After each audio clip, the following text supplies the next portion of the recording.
오늘 우리는 등잔과 기름을 준비하라는 제목으로 말씀의 은혜를 나누도록 하겠습니다. 예수님은 24장을 통해서 제자들에게 또한 이 땅에 존재하는 모든 신자들을 향하여 재림을 기다리는 신자된 자의 두 가지 자세가 무엇이어야 하는가에 대해 가르쳐 주셨습니다. 그것은 바로 깨어 있어 준비하라는 것이었습니다. 예수님이 깨어 있어 준비하라고 하신 말씀은 이런 의미가 아니었습니다.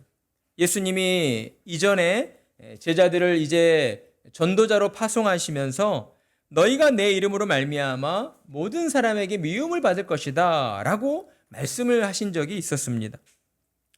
그러니까 예수님이 지금 제자들에게 깨어 있어 준비해야 한다 라고 하신 이 말씀의 의도는 복음의 전도자로서 너희가 세상에 나가 미움을 받고 박해를 당하게 될 것을 미리 준비해야 된다라는 그런 의도의 말씀이 아니었다라는 것입니다.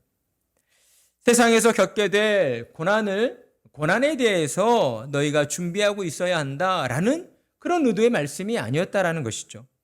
예수님께서 깨어있어 준비하라라고 하신 말씀은 세상의 종말이 곧 임하게 된다는 그런 인식을 가지고 있어야 한다라는 의미였습니다.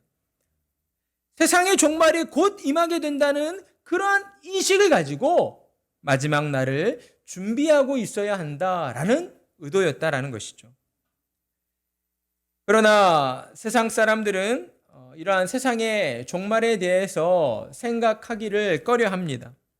아무래도 세상의 모든 것들이 끝난다라고 하는 것은 사람들 마음에 두려움을 주고 또 불안을 주기 때문인 것이죠. 그러나 하나님을 신앙하는 신자들은 이러한 생각들을 떨쳐내야 합니다. 지극히 이성적이고 지극히 인간적인 생각인 것은 분명하지만 신자들은 세상의 종말이 가져다 주는 그런 두려운 생각들을 우리가 믿음으로 떨쳐내고 이겨내야 한다라는 것입니다. 왜냐하면 신자들에게는 세상이 알지 못하는 비밀이 주어져 있기 때문입니다. 그 비밀이 무엇입니까? 세상의 종말은 모든 것의 끝이 아니라 진정한 삶의 시작이기 때문이다 라고 하는 것입니다. 그렇기 때문에 신자들은 주님의 말씀을 마음에 새기고 늘 깨어서 준비하고 있어야 합니다. 우리의 마음이 세상에 빠져서 방탕함과 술 취함과 또한 생활의 염려로 둔하여지지 않도록 우리가 늘 경계하고 있어야 하며 주님이 우리에게 맡기신 사명, 즉 복음의 일꾼으로서의 그 사명, 우리 주변에 있는 또한 불신자들과 우리가 함께 섬기는 교회의 성도들에게 하나님이 주신 양식을 나누어주는 그 일들을 충성스럽게 감당하는 자들이 되어야 한다라고 하는 것입니다. 24장에 45절을 보면 주님이 이렇게 말씀하셨어요. 충성되고 지혜 있는 종이 되어 주인에게 그 집 사람들을 맡아 때를 따라 양식을 나눠줄 자가 누구냐? 그러니까 주님이 우리에게 주신 복음의 일꾼으로서의 사명은 무엇입니까? 때를 따라 양식을 나누어 주는 사명이다라고 하는 것이죠. 첫 번째로는 또한 교회를 섬기는 목회자일 수가 있습니다. 목회자는 하나님의 말씀으로 영의 양식을 성도들에게 나누어주는 그러한 사명을 부여받은 사람입니다. 그렇기 때문에 목회자는 무엇보다도 하나님의 말씀을 가까이 하고 읽고 묵상하면서 하나님의 말씀을 통하여서 하나님께서 모아주신 성도들의 그 영혼을 살찌우고 건강하게 하는 일들에 전념해야 한다라고 하는 것이죠. 목회자가 생활의 염려로 세상적인 일들에 쉽게 발을 들여서는 안 된다라고 하는 것입니다. 왜냐하면 그리할 때에 자칫 목회자의 그 사명이 불분명해지고 목회자의 그 양심과 영혼이 하나님의 일꾼으로서 그 일들을 온전히 감당하기에 부족할 수 있는 그러한 문제가 발생할 수 있기 때문입니다. 그리고 또한 두 번째로 어떤 사람이 영의 양식을 나누어 주는 사람입니까? 가정에서 부모된 자들이 영의 양식을 나누어 주는 복음의 일꾼들이다라고 하는 것이죠. 여기에는 부모님도 있고 앞으로 또한 부모가 될 자녀들도 있습니다. 그러니까 결과적으로 볼 때에 우리 모두는 하나님께서 허락하신 복음의 일꾼들이다라고 하는 것이죠. 저와 여러분은 모두 영의 양식을 나누어 주어야 하는 복음의 사명자들인 것입니다. 부모님들은 특별히 이 말씀 앞에서 우리의 삶을 점검해 보아야 합니다. 우리의 자녀들에게 우리가 영혼의 양식을 때를 따라서 잘 나누어 주고 있었는가? 그저 우리의 자녀들의 어떤 육신의 건강만을 챙기려고 급급한 것이 아니라 무엇보다도 중요한 것은 우리 자녀들의 그 영혼이 현재 건강한 상태에 놓여 있는가를 부모들은 잘 챙겨보고 또한 점검해 봐야 한다라고 하는 것이죠. 그러기 위해서 부모님의 위치에 서 있는 분들이 먼저 하나님의 말씀으로 영의 양식을 잘 공급받아야 합니다. 교회를 통해서 행해지는 모든 예배에 참석하려고 노력해야 하는 것이고, 교회에서 기도회가 있다라고 하면 어떻게 해서든 나와서 기도해야 되는 것이고, 어떤 누군가에게 잘 보이기 위해서 이게 아니고요. 하나님 앞에서 우리의 신앙이 바른 신앙인가를 먼저 점검하고 하나님께로부터 주어지는 은혜를 공급받기 위해서 저와 여러분은 하나님의 말씀을 듣는 자리를 즐겨 찾아 나와야 하는 것이고, 하나님 앞에 나와 열심으로 기도해야 한다라고 하는 것입니다. 그로 말미암아 부모된 자가 먼저 영의 양식으로 잘 공급을 받아서 그렇게 공급받은 것을 가정으로 돌아가 우리의 자녀들에게 때를 따라 나누어 줄 수가 있는 것입니다. 여러분, 시간이 지나가 버리면 이미 늦어버리고 맙니다. 문단열이라고 하는 한때 EBS 그리고 우리나라 거의 일타 강사라는 표현이 나오기 전에 유명했던 그런 스타 강사님이 있었습니다. TV에도 많이 나오셨어요. 제가 그분의 한 어떤 유튜브 영상을 봤는데 20대, 30대, 이제 40대 이르기까지 앞만 보고 달려갔습니다. 그래서 열심으로 일을 하면서 많은 것들을 얻게 되었어요. 여러 가지 사업도 벌리게 되었고. 그런데 욕심이 과해서였을까요? 여러 가지 사업들을 벌리는 과정 속에서 많은 빚을 지고 큰 실패를 안게 되었습니다. 그러한 실패가 또 자신의 삶에 주어지니까 어때요? 건강을 해치게 되는 것이죠. 지금까지 모든 일들이 자기 뜻대로 다 이루어져 왔던 사람이었는데 자신감 충만했던 사람이 자신의 힘과 노력으로 어찌할 수 없는 큰 벽 앞에 부딪히게 되자 이제 정신적인 괴로움에 빠지게 된 거예요. 그러면서 이 사람에게 암이 오게 되었습니다. 암 투병을 하면서 가지고 있던 재산도 다 날리게 되었고 그러한 과정들의 시간들을 보냈다고 합니다. 그러나 다행인 것은 암 투병을 이겨내고 또한 그 많은 빚들을 이제 갚아 나가는 과정에 있으면서 이 사람이 자신의 삶을 회고하면서 고백을 한 내용이었습니다. 자기의 삶에 있어서 무엇이 중요한 것인가를 진짜 모르고 있었다라는 것이죠. 정말 중요한 것이 무엇인가를 모른 채 수십 년을 살아왔었다고 합니다. 지난 세월들을 돌아볼 때에 내게 가장 중요한 것이 무엇이었는가? 자신에게 주어진 소중한 가정이었다라고 하는 것이죠. 자신을 바라보는 소중한 딸들이었다라고 합니다. 그런데 여러분 어떻습니까? 우리의 자녀들 한 10년만 지나도요, 이제 부모와의 관계, 유대 이런 것들에서 멀어지려고 합니다. 지극히 자연스러운 현상인 것이죠. 자기의 어떤 한 사람의 개체로서의 독립성을 또 보장받으려 하기 때문에 태어나서부터 길면 특히 우리 여자 자녀들은 더 그렇죠. 이제 초등학교 3, 4학년이 넘어가게 되면서부터는 점점 부모와 거리를 두게 되어 있습니다. 이분이 지난 시간들을 돌아보면서 자기가 그때에 너무나도 소중한 그 시간에 자녀들과 함께 있지 않았다라고 하는 정말 큰 그런 후회를 안게 되었다라고 합니다. 시간이 지나가 버리면 여러분 하고 싶어도 할 수가 없는 것이 있고 또 되돌리고 싶어도 되돌릴 수 없는 것이 있다라고 하는 것이죠. 우리의 자녀들이 부모님 곁에 있을 때에 부모된 저와 여러분은 무엇보다도 무엇을 가장 중요한 것으로 여겨야 하는가?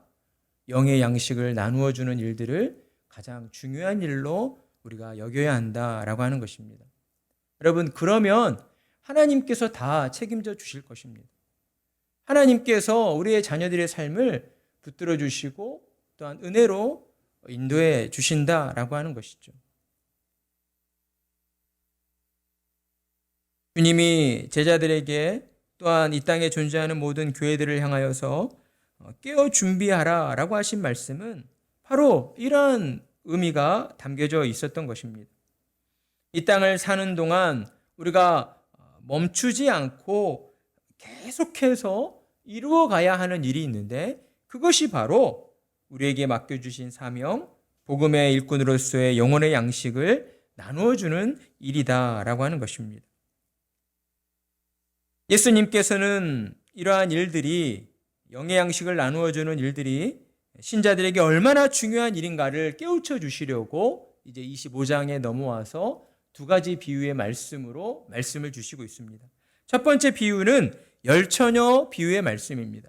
그리고 두 번째 비유는 또한 우리가 잘 알고 있는 14절로부터 나오는 달란트 비유인 것이죠. 오늘은 그 첫 번째 비유인 열처녀 비유에 대해 우리가 함께 살펴보도록 하겠습니다. 열처녀 비유의 말씀은 유대인들의 이 결혼식을 배경으로 하고 있습니다. 따라서 유대인들의 그 결혼 예식의 그 어떤 관습을 우리가 이해할 필요가 있는 것이죠. 유대인들의 결혼식은 통상적으로 우리가 오늘날 결혼을 하는 것처럼 낮에 이루어지지 않고 밤에 이루어졌습니다. 결혼식에는 이제 신랑의 들러리 역할을 맡은 청년들이 있었고 대체적으로 10명의 청년들을 이제 택했다고 합니다. 또 신부의 들러리 역할을 하는 처녀들이 있었습니다. 그런데 신부 측 들러리를 맡은 그 처녀들은 이제 신부의 아버지 집에서 신랑을 기다리면서 이렇게 기다리고 있었습니다. 결혼식이 밤에 치러졌기 때문에 등불이 필요한 것은 당연한 것이었죠. 오늘날처럼 이렇게 길거리에 환하게 등불이 켜져 있지 않으니까요. 그리고 또한 당시에는 성냥이나 어떤 라이터가 이런 도구가 없었기 때문에 등불이 꺼지는 그러한 상황은 매우 난감한 상황이었습니다. 따라서 신부의 들러리를 맡은 처녀들은 어때요? 신랑이 오기까지 졸지 않고 등불을 잘 관리하고 있어야 했던 것이죠. 그러다 신랑이 도착하면 신부의 들러리를 맡은 처녀들이 이제 등불을 들고 이제 신랑과 그 신랑의 들러리를 맡은 청년들을 이제 맞이하러 나갑니다. 그리고 그들을 데리고 어디로 가느냐? 신부가 기다리고 있는, 오늘날로 따지면 신부 대기소라는 그 곳으로 이제 신랑과 신랑의 들러리 청년들을 데리고 가요. 그리고 이제 그곳에서 신랑과 신부와 또 청년과 처녀들인 이제 10명 그리고 다 합치면 20명이 들러리들이겠죠. 이 사람들이 이제 신랑을 따라서 다시 신랑의 집까지 동행을 하게 되는 것입니다. 그러니까 그 어두운 밤중에 이제 신랑을 따라서 다시 신랑의 집까지 동행을 할 때에 그때까지 계속 등불이 켜져 있어야 하는 것이죠. 여러분, 오늘날에도 결혼식은 매우 중요한 하나의 어떤 경조사, 축제라고 할 수가 있습니다. 당시 이제 고대 사회에 이러한 결혼식이라고 하는 것은 그 마을 단위의 마을과 마을 사이에 하나의 엄청난 축제였죠. 오늘날에도 아직 그런 데가 존재하긴 하는데 마을과 마을의 어떤 경조사였어요. 한 집안과 집안을 떠나서 그 마을과 마을의 어떤 큰 축제로 이루어지는 아주 거대한 그런 행사였다라고 하는 것입니다. 따라서 여러분, 어떤 이런 축제와 행사에서는 무엇이 준비해요? 어떤 이 축제와 행사를 알리는 그러한 이 축제가 시작되었음을 알리는 그러한 일들이 매우 중요한 것이겠죠. 신부가 들고 있는 이 등불이 바로 이러한 결혼식을 알리는, 그러한 결혼식의 이제 절정에 이르렀음을 알리는 그러한 신호가 되는 것이었습니다. 따라서 등불이 꺼진 채로 신랑을 맞이하고 등불이 꺼진 채로 이제 신랑을 따라 신랑의 집까지 간다는 것은 결혼식을 망치는 것과 다를 바 없는 그러한 일이었던 것입니다. 오늘 주님은 이런 유대인들의 결혼식을 비유로 우리에게 교훈의 말씀을 들려주시고 있는 거예요. 먼저 25장 1절을 보게 되면 우리 주님이 먼저 이렇게 말씀하셔요. 그때의 천국은 마치라는 표현으로 시작을 합니다.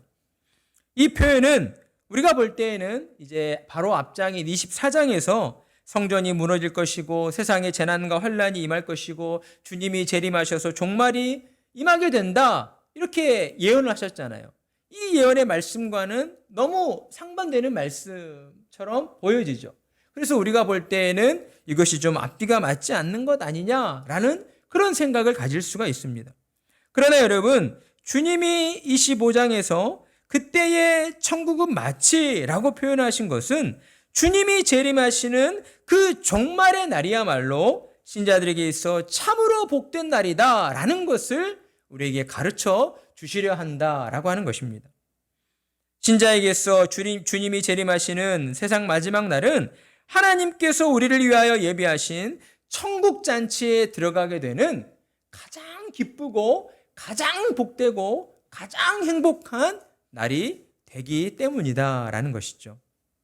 따라서 오늘 비유에 등장하는 또한 신랑은 누구를 의미하고 있는가? 재림주로 오실 예수님을 나타내고 있으며 결혼식은 천국을 그리고 등불을 밝힌 채 신랑을 기다리는 열 처녀는 예수님의 제자들과 그리스도를 구주로 믿고 따르는 이 땅의 모든 교회들을 모든 성도들을 의미하고 있다라고 하는 것입니다. 그러면서 예수님은 우리에게 한 가지 문제를 지적을 하고 계시는 것이죠. 그것은 신랑을 맞으러 나간 열 처녀의 그 상태가 모두 동일하지 않다라는 것입니다. 예수님은 열 처녀를 다섯은 미련하고 다섯은 슬기 있는 자이다 라고 표현을 하셨습니다. 그 이유가 무엇이었습니까? 미련한 자들은 등은 준비했으나 무엇을 준비하지 않았어요? 여분의 기름을 준비하지 않았다라고 하는 것이죠. 여분의 기름이라고 하는 것이 중요합니다. 그러니까 등이라고 하는 것이 이렇게 접시처럼 생겼겠죠. 그리고 이제 이렇게 보통 들고 다니는 옛날 등 아시죠? 끈이 달려 있어서 쭉 긴 막대기가 있다든지 이런 식으로 들고 다니는. 그러니까 그 등 안에 기름을 담을 수가 있어요. 그 기름은 다 준비했겠죠. 그러니까 등불이 켜져 있었던 것이죠. 그러나 여분의 기름을 준비하지 않았다. 그런데 슬기 있는 자들은 등과 또한 여분의 기름을 별도의 그릇에 담아서 준비하고 있었다라는 것입니다. 여러분, 열 처녀는 따라서 이 말씀을 통해 우리가 먼저 알아야 되는 것은 열 처녀는 모두 교회에 속한 신자들이다라고 하는 사실입니다. 때문에 열 처녀를 예수님께서 미련한 자와 슬기 있는 자로 구분하여 말씀하신 것은 교회 안에 있는 신자들의 신앙의 차이를 우리에게 나타내신 것이다 라고 볼 수가 있는 것입니다.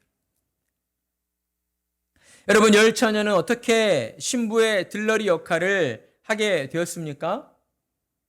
자신이 하고 싶다고 해서 들러리 역할을 하게 된 것일까요?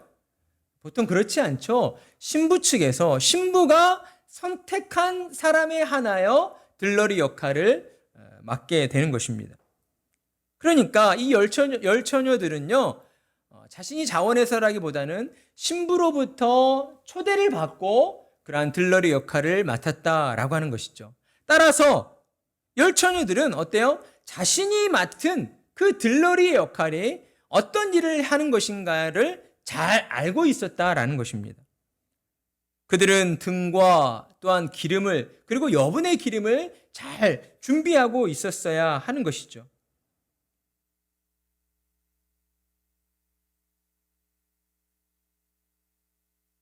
우리 주님께서도 오늘 말씀을 통해서 우리에게 말씀하시는 것처럼 때로 신랑이 더디올 때가 있었기 때문이다라는 것을 알 수 있습니다. 실질적으로 유대인들의 결혼식에서 이제 밤중에 결혼식이 진행이 되는데 신랑이 더디올 때가 있었다라고 합니다. 그 이유인즉슨 간혹 어떤 결혼 선물이나 결혼 예물, 우리나라 어떤 전통 혼례로 따진다면 어떤 이렇게 함이 들어간다라고 하잖아요. 그러니까 함이 들어갈 때에 실갱이 벌이는 그런 과정들이 있을 수 있죠. 그래서 신부 측에서 신부를 쉽게 보내주지 않는 이런 어떤 과정들에서 신랑이 더디오는 일들이 있었다라고 합니다. 따라서 신부로부터 초대를 받은 그 열처녀의 들러리들이 이러한 어떤 상황들, 그러니까 예기치 못한 이러한 신랑이 더디오는 상황들을 모를 리가 없었다라고 하는 것이죠. 충분히 알 수 있었던 것입니다. 그렇기 때문에 그녀들은 어때요? 신랑이 더디올 상황을 대비해서 여분의 기름을 준비하고 있었어야 하는 것이죠. 먼저 열처녀가 준비해야 될 열처녀는 등을 준비했어야 합니다. 그렇다면 이 등은 무엇을 의미하고 있는가? 바로 신앙의 고백, 신앙 고백을 의미한다라고 할 수가 있습니다. 저와 여러분이 신자가 되는 유일한 조건이 있다면 무엇입니까? 그것은 우리가 마음으로 예수를 구주로 믿고 입으로 시인하며 고백하는 것입니다. 이를 두고 로마서 10장 10절에서는 사람이 마음으로 믿어 의에 이르고 입으로 시인하여 구원에 이르느니라 라고 말씀을 하였습니다. 그러니까 마음으로 믿고 입으로 시인하는 그 행위를 우리가 신앙 고백이다 라고 표현을 하고 있는 것이죠. 저와 여러분의 신앙 고백 없이 우리는 신자가 될 수가 없습니다. 신앙 고백 없이 신자가 될 수 없을 뿐만 아니라 하나님이 약속하신 구원에 이를 수도 없다라고 하는 것입니다. 저와 여러분은 모두 신앙 고백을 통하여서 신자가 되었고 구원에 이르게 되었습니다. 그러나 여기서 중요한 점은 우리가 신앙 고백을 할 수 있었던 것도 모두 하나님의 은혜 때문이다라고 하는 것이죠. 하나님께서 우리의 영혼을 살려주시고 예수를 구주로 믿도록 우리에게 믿음을 선물로 주셨기 때문에 저와 여러분이 우리의 마음으로 믿고 입술을 열어서 신앙의 고백을 드리게 되었다라고 하는 것입니다. 따라서 오늘 비유에 등장하는 열처녀는 모두 신앙 고백을 통하여서 등을 준비한 사람들이었습니다. 그런데 등불을 밝힐 기름을 준비하는 데 있어서 차이가 있었다라고 하는 것이죠. 그러니까 주님이 열처녀를 다섯은 슬기롭고 다섯은 미련하다라고 구분 지으신 것은 등불을 밝힐 기름을 준비하는 일에 있어서 차이가 있었다라는 점을 우리에게 밝혀주신 것입니다. 그렇다면 또한 기름은 무엇을 의미하고 있습니까? 기름은 참된 믿음과 사랑을 의미하고 있습니다. 신앙 고백이라고 하는 등은 하나님의 은혜로 우리에게 선물로 주어지는 것입니다. 그러니까 하나님의 때에 단회적인 사건으로서 우리 안에 역사되어지는 그러한 하나님의 은혜이다라고 하는 것이죠. 신앙 고백은 우리의 인간의 의지나 노력으로 이루어질 수 있는 것이 아닙니다. 여러분, 우리 주변에 믿지 않는 불신자들에게 나를 따라서 한번 이렇게 신앙 고백을 드려보십시오 라고 하면 아무나 그냥 따라서 쉽게 고백을 합니까? 그렇지 않습니다. 아무리 신앙 고백을 요구하고 요청해도 억지로 하는 사람이 많지 않다라고 하는 것이죠. 따라서 이 모든 일들, 우리가 마음으로 믿고 입술로 예수님을 구주로 고백하는 신앙 고백은 하나님의 은혜로 말미암아 우리에게 주어지는 선물을 통하여, 단회적인 사건을 통하여 우리에게 역사되어지는 일입니다. 그러나 등불을 밝히는 기름은 다르다는 거예요. 기름은 단회적인 사건으로서 우리를 통하여 역사되어진다기보다 어때요? 신자에게 주어져 있는 사명이요 또한 의무이다라고 하는 것입니다. 우리가 이 땅을 사는 동안 하나님께서 주신 말씀으로 우리가 신앙생활을 하면서 신랑 대신, 그러니까 우리의 신랑 대신 예수님이 오실 때까지 우리가 참된 믿음과 사랑으로 준비되어져 있어야 하는 심자들에게 주어진 또한 사명이요 의무이다라고 하는 것이죠. 그렇기 때문에 신앙을 가진 저와 여러분은 신랑 대신 예수님이 오실 때까지 늘 참된 믿음과 사랑으로 준비되어 있어야 합니다. 그러나 여러분, 이 일이 우리의 생각과 또 우리의 결단처럼 그렇게 쉽지만은 않다라고 하는 것이죠. 때로 신자들도 세상의 풍파 속에서 육신의 연약함으로 신앙이 무뎌질 때가 있다라고 하는 것입니다. 예수님은 이러한 우리의 모습을 5절에서 다음과 같이 표현하셨습니다. 신랑이 더디옴으로 다 졸며 잘세라고 말입니다. 그러니까 슬기로운 다섯 처녀들도 또 미련한 다섯 처녀들도 구분할 필요 없이 모든 사람들이 어때요? 세상의 어떠한 풍파와 또 육신의 연약함 속에서 영적으로 무뎌져 이렇게 영적인 졸음 가운데에 빠지는 일들이 우리에게 있을 수 있다라고 하는 것입니다. 재림주로 다시 오시겠다라고 약속하신 예수님이 지금 바로 오시면 좋을 텐데 그러지 않고 우리가 생각하는 것처럼 지금 당장 오시지 않고 우리가 생각하는 것보다 늦게 더디 오시는 것으로 여겨질 때에 우리가 그런 어떤 영적인 무뎌짐에 빠지게 될 수가 있는 것입니다. 그러다 보니 아무리 훌륭한 신자라도 세상에서 겪는 환난과 역경으로 영적으로 잠시 잠들어 버리는 그러한 일들이 생기게 되는 것입니다. 그럼에도 불구하고 너무나 중요한 것은 신랑 되신 우리 주님께서는 반드시 우리 가운데에 임하신다라고 하는 사실입니다. 재림주로 다시 오시겠다라고 하신 그 예수님께서 우리가 언제 오실지 알지 못하지만 예수님은 반드시 어느 때에 하나님이 약속하신 그날에 우리에게 임하여 주신다라고 하는 것이죠. 그렇기 때문에 세상의 그 어떠한 환난과 역경이 우리의 삶을 고단하게 하고 우리를 어렵게 한다 할지라도 저와 여러분은 영적으로 깨어 있어서 주님 오실 그날만을 간절히 소망하고 또한 만반의 준비를 하고 있어야 하는 것입니다. 그러니까 이것은 곧 우리가 평소에 어떻게 신앙생활을 하며 준비하고 있었는가로 결정이 되어진다라고 하는 것이죠. 그렇다면 우리는 여기서 한 가지 의문을 갖게 됩니다. 좀 전에 목사님이 열처녀가 다 교회에 속한 사람들이다라고 말씀을 하셨는데 그렇다면 여분의 기름을 준비하지 못한 이 5명의 열처녀들은 어떻게 된 것입니까? 라고 그렇게 의문을 가질 수가 있습니다. 여러분, 결과적으로 볼 때에 이 여분의 기름을 준비하지 못한 5 처녀들은 결국에는 하나님 앞에서 불신자로 그렇게 심판을 받게 된다라고 하는 것입니다. 현재 우리가 함께 교회를 다니면서 함께 교회에 속해 있지만 우리로서는 알 수가 없다라고 하는 것이죠. 거짓으로 사람들 앞에서 신앙 고백을 할 수도 있는 것이고요. 거짓으로 마음으로는 예수님을 구주로 믿지 않으면서도 교회를 다니는 그러한 거짓 신자들이 교회 안에 또 우리 주변에 존재하고 있다라고 하는 것입니다. 그런데 여러분, 그 모든 거짓된 모습들이 언제 드러나게 되는 것입니까? 우리 주님이 재림주로 다시 오셨을 때에, 우리 예수님께서 심판주로 이 땅에 다시 오셨을 때에 그때에는 다 드러나지게 되는 거예요. 어떤 사람이 예수님을 진실로 믿었던 신실한 신자인가? 아니면 어떤 사람이 거짓으로 신앙 고백을 하고 거짓으로 위장한 채 교회를 다녔던 그런 거짓 신자인가, 불신자인가가 다 드러나게 되어 있다라고 하는 것이죠. 그렇기 때문에 중요한 것은 무엇인가?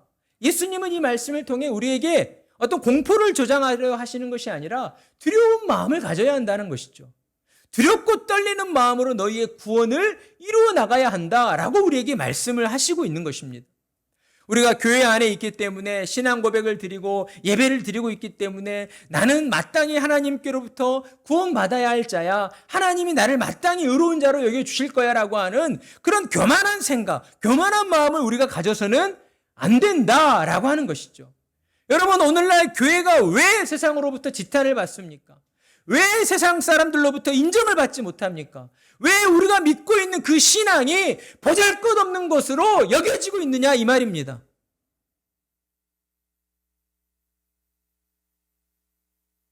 신자의 평소의 삶이 우리의 신앙의 가치를 드러내고 있지 못하기 때문인 것입니다. 주님을 신앙하지 않는 자와 똑같은 모습으로 살아가고 있어요. 물론 신자들도 육신의 연약함으로 삶의 고단함 속에서 어때요? 좀 무뎌질 수는 있습니다. 실수할 수도 있고요. 자칫 잘못을 저지를 수도 있습니다. 그런데 여러분, 진정한 신자는요, 돌아서게 되어 있는 거예요. 자신이 잘못 가고 있는 길을 깨닫게 되는 그 순간이 오게 되고, 반드시 자신의 잘못된 길에서부터 돌이켜서 하나님을 향하여 나아가게 되어 있는 거예요. 잠깐 잠들어 있을지는 몰라도 다시 깨어나서 하나님 나라를 바라보고 소망하며 주님 다시 오실 그날을 준비하는 그러한 신앙의 자세를 가지고 살아가게 되어 있는 것입니다. 때문에 저와 여러분은 우리 자신의 현재의 모습을 분명히 들여다보는, 우리의 신앙의 현 상태를 정말 진실한 모습으로 우리가 돌이켜보는 그러한 믿음의 자세가 있어야 하는 것입니다. 이 정도면 됐어, 이대로면 괜찮을 거야 라고 하는 스스로를 안위하는 그러한 우리가 여유를 부려서는 안 되는 것이에요. 늘 우리 자신을 점검해보고 돌아보면서 나의 신앙이 무뎌지지는 않았는가, 나의 신앙이 그저 세상적인 것에만, 육신적인 것에만, 나의 어떤 삶의 편리함과 나의 만족을 위해서만 내가 그렇게 신앙을 또한 이용하고 있지는 않은지 우리 자신을 점검해 봐야 하는 거예요. 이러한 모습들이 무뎌지잖아요. 한 번에 어떤 안 좋은 모습으로 드러나지질 않습니다. 가랑비에 옷 젖는 것처럼 모든 일들이 그렇잖아요. 조금씩 쌓이다가 그러한 것들이 우리 안에서 폭발하게 되는 거예요. 여러분, 그때 가면 돌이킬 수가 없습니다. 하나님께로부터 심판을 받게 되는 거예요. 우리 주님이 반드시 다시 오시는데 주님께서는 우리 안에 있는 그 믿음이 진실한 믿음인가, 진실한 믿음이었는가, 그 하나만을 보시고 우리를 판단하실 것입니다. 우리 안에 있는 믿음이 진실한 믿음이라면 저와 여러분은 행동하는 신앙으로 나아가야 합니다. 그저 입술로만 믿습니다 고백하는 것으로 끝이 나는 것이 아니에요. 행함이 없는 믿음은 죽은 것이라, 죽은 믿음이라고 우리에게 말씀하셨잖아요. 우리 안에 있는 믿음이 진실한 믿음이라면 저와 여러분은 행함으로써 우리의 삶을 통해 우리가 가지고 있는 이 믿음이 얼마나 놀랍고 얼마나 가치 있고 얼마나 위대한 것인가를 세상 사람들에게 보여주어야 하는 것입니다. 어떠한 모습으로 보여주어야 합니까? 우리의 착한 행실로 말미암아 보여줘야 하는 거예요. 다른 사람들 다 화낼 때에 우리는 다시 한번 참아내고 또 그들을 품어주고 용서해주는 모습으로서 우리의 신앙의 가치를 보여줘야 하는 겁니다. 여러분, 돈이 있어서 돈으로 사람들을 도와주고 구제하는 것, 안 믿는 사람이나 믿는 사람이나 누구나 다 할 수 있는 일이에요. 마음의 자세가 중요한 것이겠죠. 그러나 신자들만이 할 수 있는 일, 그게 무엇입니까? 내게 악한 일을 저지른 나의 원수된 자를 용서해주고 품어주는 것. 신자들만이 할 수 있는 일입니다. 여러분, 만약 여러분들의 심령 가운데 누군가를 향한 미움과 또 누군가를 향한 그러한 안 좋은 마음들이 있다면 이 시간 주님 앞에 내려놓으시기 바랍니다. 하나님 앞에 여러분의 마음에 있는 안 좋은 생각들을 내려놓으시고 고백드리시고 용서해 달라고, 하나님의 사랑의 마음으로 저의 영혼이 채워지게 해달라고 그렇게 기도하시기 바랍니다. 그러면 우리의 마음이 하나님의 사랑으로 채워지고 우리가 미워했던 그 어떠한 사람을 향하여서 평소와 다른 사랑과 또 배려와 또 그들을 향한 어떤 위로의 말들을 우리가 건넬 수 있게 되는 것입니다. 사랑하는 성도 여러분, 저와 여러분은 주님 다시 오실 그날을 기대하고 소망하며 등과 기름을 준비하고 있어야 합니다. 등이라고 하는 것은 하나님께서 우리에게 은혜의 선물로 주신 믿음입니다. 그렇지만 기름은 그 믿음을 가지고 우리가 이 땅을 사는 동안 참된 믿음과 사랑으로 준비되어져야 하는 것이죠. 그것은 하나님의 말씀을 통하여 준비되어질 수가 있습니다.